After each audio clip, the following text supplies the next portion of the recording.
વિશ્વની સૌથી મોટી અને પ્રાચીન સેવાકીય સંસ્થા રોટરી ઇન્ટરનેશનલ સાથે જોડાયેલી રોટરી ક્લબ ઓફ પાટણ માટે આજનો દિવસ ગૌરવવંતો રહ્યો છે।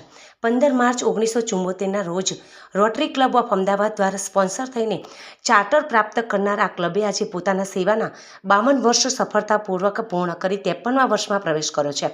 આ અવસરે ક્લબ દ્વારા માનવતાના હિતમાં એક કાયમી પ્રોજેક્ટ તરીકે સંકુશ હોસ્પિટલ ખાતે થેલેસેમિયા સેન્ટરનું ઉદ્ઘાટન કરવામાં આવ્યું છે। 52મા ચાર્ટર ડેની ઉજવણીના ભાગરૂપે શરૂ થયેલી આ થેલેસેમિયા સેન્ટર પાટણ અને આસપાસના વિસ્તારના થેલેસેમિયા પીડિત બાળકો અને તેમના પરિવારો માટે મોટી રાહત સમાન સાબિત થશે।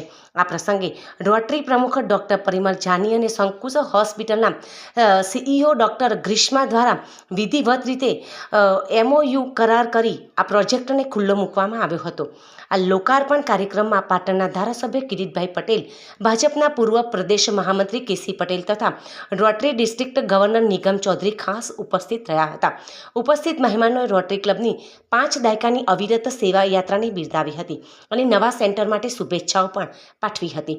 નોંધનીય છે કે રોટરી ક્લબ ઓફ પાટણ વર્ષોથી અનેક લોકોપયોગી પ્રોજેક્ટ ચલાવી રહી છે, જેમાં રોટરી બ્લડ બેંક અને ચક્ષુ બેંક તેમજ રોટરી વિસામો અને સહસ્ત્ર તરુવન રોટરી રોટ્રેક્ટ ગાર્ડન ઓક્સિજન બેંક તેમજ હવે આ યાદીમાં થેલેસેમિયા સેન્ટરનો ઉમેરો થતાં પાટણના સેવાકીય નકશા પર ક્લબનું યોગદાન વધુ મજબૂત બન્યું છે। ક્લબના ગૌરવપૂર્ણ દિવસ નિમિત્તે શહેરના અગ્રણીઓ અને રોટરીના સભ્યો દ્વારા હાર્દિક અભિનંદન પણ પાઠવવામાં આવ્યા છે।